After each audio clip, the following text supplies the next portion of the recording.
Go ahead, try. I support 3 clubs on this campus, and all 3 of them came together to form the 2nd annual STEAM Camp. It's incredibly brittle and way smaller than how it was. Oh, it just wore off.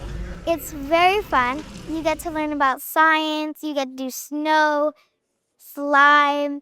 It's so fun. I'm having a good time because today I got to see the stuff I've never done in real life.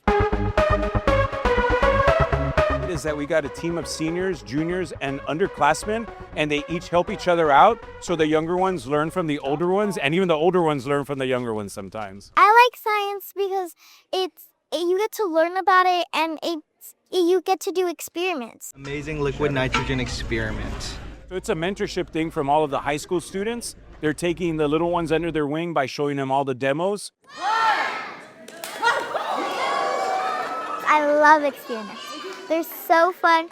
They're so interesting to me. It's just like so fun to do them. So this is when their minds can be molded. And if they have experiences that are hands-on, they can form a love of science because science is found everywhere.